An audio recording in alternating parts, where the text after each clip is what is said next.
And with that, welcome back to Duck Dynasty. I kind of feel the need to start this out with like howdy or something, something like that. Yeah. So welcome back. It's week 5. Like you guys have made it all the way here, and we've made it all the way here, and here we are. Yeah, I mean, 5 weeks we're still doing this. Yeah, we're coming off the heels of kind of a dark topic, and maybe this one will be kind of dark too, but maybe not as controversial. So yeah, I can handle dark. Yeah, dark is good. So, but I want to start out with, how have you been? How are things? Good. I changed my shirt since the last time you talked to me. Me too, right? Now, yeah, see? For those of you who don't know, we record these in batches and just change our shirts and try to make it look like it's a week later. Yeah, and then we tried like terribly to pretend that we didn't just record. We've been hanging out all day. Yeah, it's a thing we do. I have a friend now. It's your first one ever? No, I'm just kidding. Pretty much. It's a happy and sad story. You're the first friend I can feel comfortable saying the fuck word around all the time. The fuck word. So that's fun. Well, I'm here for that. I mean, I'm here for that. What was your resolution? Say fuck more. Fuck more. Say fuck more. And say fuck while fucking more. That's the part that's really a challenge for me. I'm not I as feel like, verbal. Here's the thing. Like, I feel like you should merch that. You should put that on mugs and shirts. Somebody yesterday told me if I put it on a shirt, they'd buy it. I'd fucking 100% buy that and wear it everywhere. But if I'm your only say the fuck word friend, then you just only have to wear it around me. Yeah, but maybe your merch could help me become more comfortable saying the fuck word. Maybe that would get you some better fucking friends. Because it's just a word. Yeah, maybe that's what I like. It's just a word, people. No offense to Dustin's friends. Current. I don't know if any of them are watching this, TBH. So I don't know. Maybe I do need some. We're just both going to give each other views on this, and we'll feel better about it. So speaking of friends, while we're on that subject, got that little dig in there. So let's talk a little bit about. This is something that's sort of been on my mind for a while, and I want to see your thoughts, like toxicity in general. And I mean people toxicity. Yes. Yes. What do you define? I think that can be a very broad word when it comes to definitions, but how do you define toxicity in relationships, whether it's romantic love or friendship or platonic, like whatever? What does toxicity look like to Jeff Welch? I mean, I don't think you can blanketly.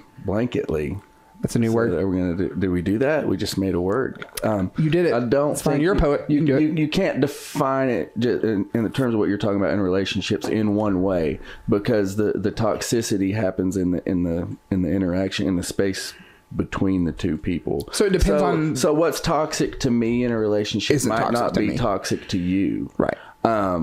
So, but to try to, in terms of what I think that would look like.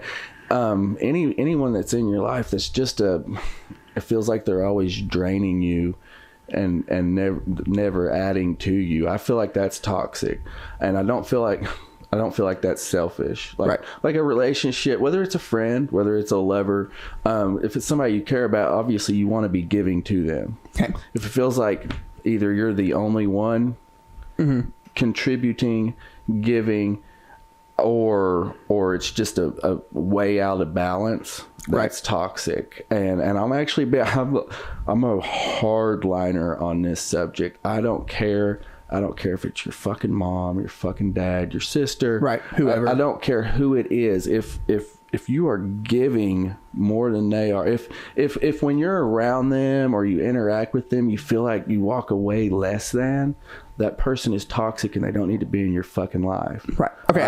Like I said, I'm a hardliner on that. So I'm going to stop you right there. Okay. Okay. We actually, we started doing the hotline feature, and we already have somebody who has called into that hotline, and this is going to be our very first ever, like, sort of pseudo guest on the show. Okay. So we're going to have her come on, and she's going to, we'll hear her message, and then I want to talk a little bit more about this with you, because she's going to be talking about a specific kind of toxicity, and I want us to address her question and see if we can maybe like make a discussion out of that. Okay. So here we go. Hi, Dustin. Hello, Jeff. This is Susan Coyne calling from Georgia, the author of A Life of Whoredom and the mind behind the Facebook blog, A Ginger Post, and various other groups and blogs that I have. But absolutely love Jeff's work. I love Jeff. Jeff is the Jeffiest Jeff that I know.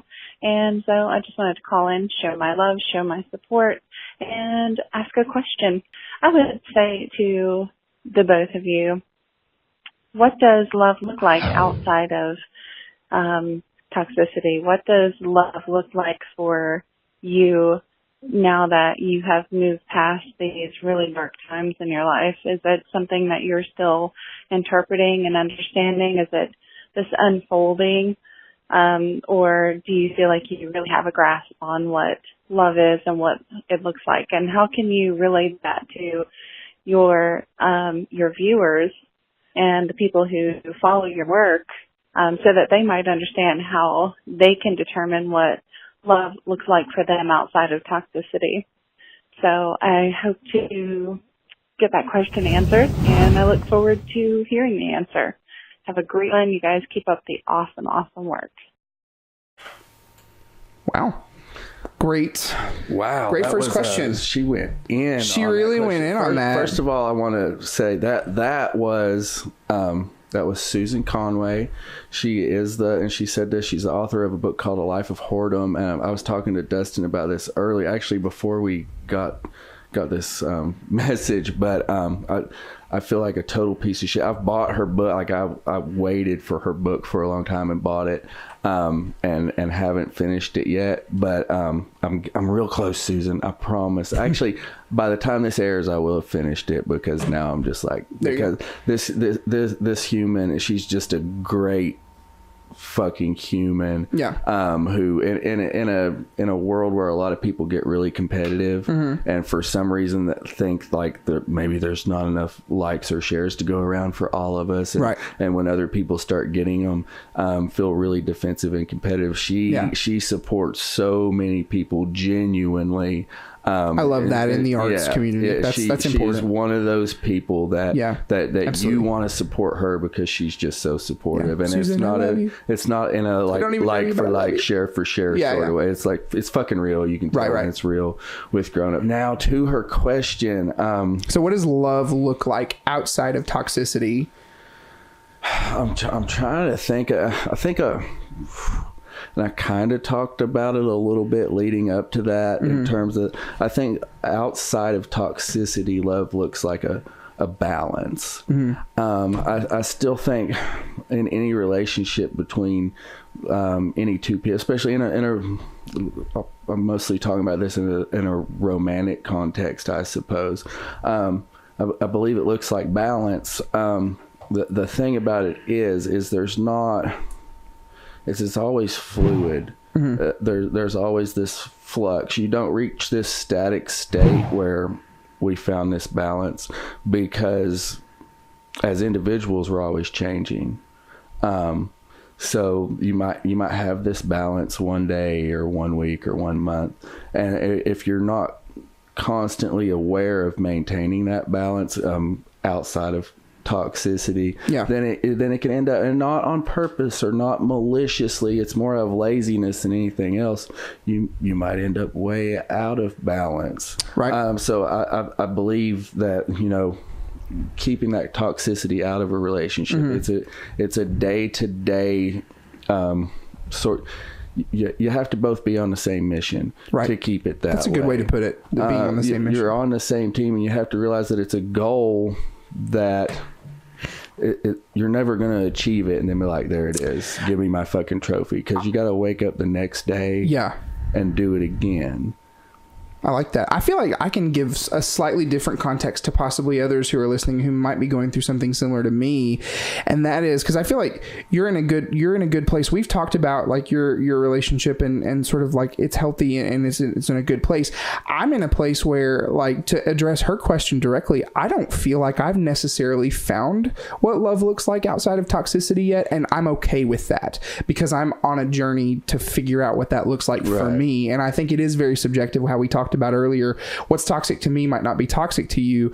And I'm in that stage of like, you know, there's been a lot in terms of like romance, in terms of finding out who I am and what I like and what I, you know, what roads and all that stuff. But I think I'm still in a place where like I'm if I date somebody or if I, you know, if I'm talking to somebody, I don't know what it looks like yet because there are still things that I find in everybody that I talk to or date or whatever that I'm like, okay, that thing is toxic, this one little sliver of a thing. And sometimes it's a lot of slivers of things. And I have to decide at the end of the day, is that something I can live with and try to push forward with that person and maybe it'll just go away on its own, or is it something that's sort of a deal breaker? So I think it's okay to be in a place where you haven't figured out what it looks like yet. And I think, and two things on what you just said there. First of all, like your journey analogy, but the thing about that is, and this goes back to what I was saying, is it's not a journey to, I found this relationship with no toxicity. It stays a journey the whole time. When you think you've arrived is when the whole fucking thing's going to fall apart. I think that's what a lot of people do. They got a good thing going. They think it's there. They get comfortable and then like it's not anymore because you stopped trying. Well, and I think another thing, you can be with somebody for a long time and things are not toxic, and then one day it becomes toxic. Or over time it becomes toxic, because I know people who have been in relationships for 14, 15, 20 years who now are realizing like they're not right for each other. And I think that happens more often than we give it credit for. And it's usually kind of a two-way street. That's why I wanted to flip the toxicity thing, because I am big on a myriad of issues, people having boundaries, like clearly set out your boundaries and you decide what you will tolerate and you stick to that, and don't tolerate any toxicity. The flip side of that within a relationship is not just like you talked about learning, well, this is toxic for me. The flip side of that is learning how to understand where you're being toxic. That is harder to see, especially if it's somebody you love that person. Times, and I can't think of anything specifically, but I know that I've experienced times where I was like, this person is being fucking toxic, and it was really closer to the truth that they were just reacting to my toxicity, and that friction there wasn't fucking comfortable to me. So that's a big part of it. Like I said, I'm all about people setting their boundaries, defending your area, being very clear about what you will tolerate. You also have to look at the other person in terms of if you're expecting someone to not be toxic for you, you have to offer that same thing. And I think somewhere along the line, we and for a lot of reasons, you know, people go through life and they get fucked up and you get in this defend yourself mode. If you stay like that, you're not going to find what you're looking for, because love's always a two-way street. Where if you're not, if it's all about what I will tolerate, what I get, what I will not tolerate, you're actually probably becoming the toxic one, and it's a balance. I think too, we are sometimes afraid to talk to our significant others or even our friends about behavior that we find toxic.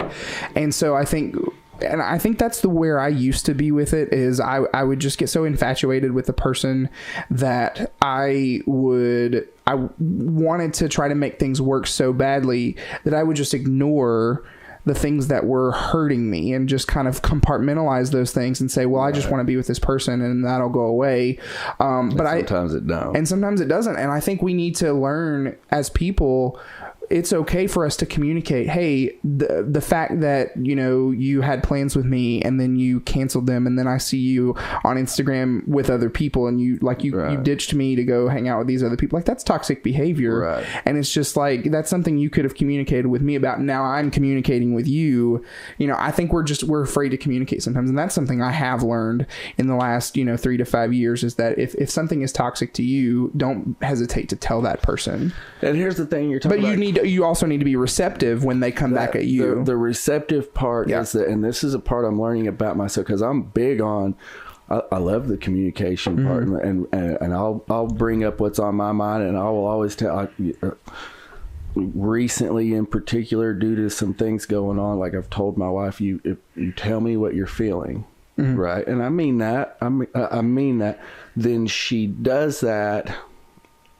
And even though I've told her, tell me how you're, I still am reacting defensively. Yeah. You know, you can't create this paradigm where you want it to be safe for you to say what's on your mind. Right. And not be safe for somebody else. Right. And I'm not saying it's easy, because like I said, I'm the one who's like, let's communicate. Yeah. Then we get into this communicating. I realize this is a little bit fucking uncomfortable, and I don't react. You know, like in hindsight, I'm like, no, that you did not act like you were supposed to act there. I said, you come to me, and then I get defensive. Right. So which kind of defeats the purpose of opening that channel. Right. The communication is the key to all of this. You can't just you can't say I want you to communicate, but only this way. Right. Right. Yeah. You have to be ready. You have to be ready for the outcome of that. When you tell somebody over and over again, I want you to communicate with me, you better be ready, because they might just fucking do it, and you might not be prepared. you know? Right. And if that's something you want, and then they come at you, and you are not, you know, if you're constantly reacting in a negative way when they do that, they're going to stop, and then it's too late. Then everything's falling apart. Right. Right. Yeah, and I think so many people I see miserable because they're not willing to talk about these kinds of things, and it's just so the communication is big. I think with the caveats that you mentioned there, but man, so many people just sit miserable with the same person that they know is bad for them. And it can be a friendship too. Like, this is not just. I don't think this is limited to romantic love. I think because. I do put such a high premium on it. I've never been the kind of person that needed a huge group of friends. I have friends, I have people I'm close to, but when we talk about this stuff, particularly toxicity, for me, there's a lot smaller chance in just a regular friendship of that happening, because, you know, you're just my friend. I will cut that shit. I will cut you out of my life at the drop of a fucking hat if I feel like you're not good for me. Right. In a romantic relationship, that gets a lot more and it's like you said, you know, you're like, you kind of bury shit, you allow more, right? Because you're like, well, I want this person. It's shiny and new, and I want it takes its clothes off for me. Yeah, exactly. Changes the whole fucking dynamic. Right. You start putting up with stuff that you wouldn't accept from somebody that, this is my friend, my coworker, my acquaintance. Right. So there's not as much danger for me, and I don't put up with just people that come in and out of my life. I don't put up with toxicity at all. Right. It's when you get into the real life, more of a this is my person situation. Right. That's where, and that's a situation. Well, the stakes get higher there. The stakes get higher. It naturally creates a breeding ground where toxicity is going to grow more because it matters more. Right. Things fester more. Something that irritates more in that situation than just this person's not important to me. It's not going to hurt as bad. Right. There's that added level of commitment, I think, that puts the pressure on even more. And then sometimes I think it can make people go the wrong way. It gets you back into that mindset we just talked about how you'll just kind of let things go. I think sometimes people in a committed relationship, and I have a friend who just recently went through this, and it's because, you know, you've been with somebody for 14, 15 years and they start becoming toxic to you. It's like you just kind of become immune to it because I don't want to be a statistic. I don't want to be the one getting a divorce, or you know what I mean. It's hard. Yeah, I've lived through that 14-year marriage where it was it was like the world's longest fucking staring contest. It's like who's gonna buck first, right? It's hard, and so people do get in and it's almost kind of the old analogy of the putting the frog in the frying pan and slowly heating it up. At a certain point, you don't realize when you've crossed that line into this just completely toxic until it's too and then late. You open your eyes and look, and then you're boiling in toxicity. Right. So, and I in my particular situation, it wasn't fixable. I think a lot of times it is. I think you can reach that point with someone and it be fixable, but one party's not going to fix it. Right. It's you got have to be both on board with like a hard fucking reset. Because you got to back all the way the fuck up past wherever that toxicity set in. I think it can be done. I've seen people do it. Right. It's not easy. And I think a lot of times, because it's not easy, people jump out of that. But even if you end up in a situation like that and you get out, you need to learn every fucking lesson you can from that situation. If maybe that wasn't fixable, but you need to learn everything you can about why the fuck you wound up there, or you're going to carry that shit into the next thing you do and end up in the same place. And I think that at some point you got to look it in the eye and figure out why that happened. I think that's a personal growth thing. Is like you have to sort of like toxicity does deal with like your relationships with other people, but it's also how you see yourself. And I think the higher image you have of yourself, the more value you're going to put on not repeating that kind of mistake with the next person. You're going to say, okay, well, I don't have to settle for someone who's repeating those same behaviors. I can aim higher than that. And you have to give yourself enough value and credit to rise above that. I think sometimes. And also, and this goes back to kind of what I was saying earlier. You get on the other side of that, you're outside of it, but you're ready to go forward. You have to really fucking look at what you did wrong there. Even if, there's situations, there's good, sometimes it's just everybody was a shithead. Sometimes there's a definite good guy and a definite bad guy. The definite good guy always played some kind of role in there every time. That's not victim blaming. That's what did you do to be in that situation to let it go on so long. The past is the past. You want to not let it happen again, though. Even if you were the good guy, don't let shitty stuff happen to you. Figure out what role you played in that. Absolutely. All right, Susan, thank you for that question. That was awesome. And with that, you can play anytime. Anytime. Thank you. So if the rest of you guys want to be featured in a future voicemail, whatever segment, you can give us a call on our very, very special hotline. The number is 209-353-4257. That's 209-35-DICKS. Dicks. I like this thing we got going, the echo. I'm just going to say dicks. Yeah. And with that, we are out of time for this week. Are we though? We really, we kind of are grown motherfuckers and can do. Or we could just do it. Or I'm gonna go along with it. Or if you want more of this, because we think you do, then you can head on over to our Patreon, which is maybe kind of sort of getting. Let's do that now. Let's do that. Okay, yeah. So there you go. We're doing it. Okay, so we're starting a Patreon, and you can go there right now and find out more. If you want to know more about our Patreon, that's basically a back channel where you can get more access to us for as little as $1 a month. You can access like the podcast and like the audio version of the podcast and all kinds of cool like behind the scenes things that we're talking about. A lot of this that is not going to be on YouTube. Yeah, it's a lot of stuff that we talk like, for example, worser. Yeah, we'll probably talk about like blowjobs and stuff after this. Are we going to talk about blowjobs? Probably. So yeah, you should go find out on our Patreon, which is going to be right here across the bottom of your screen. Patreon.com/on the subject. Sorry, I had to think about it. Patreon.com/on the subject. You guys should go and sign up, check out the content that's over there. You can download the app as well and check. It's just all kinds of cool stuff. So it's just more of me and Jeff, why would you not want that? I'm really liking this fight. Like I think I might go buy a Patreon subscription to our channel. And I already have I heard a period after buy. I think I might go already there. That's a different episode. That's going to be a great episode. Woo! All right, thank you guys very much for joining us. We hope you'll check out our stuff, interact with us, call the number, go to our Patreon, see all the things. It's going to be fun. We're having a good time here. So until next time, we'll see you later.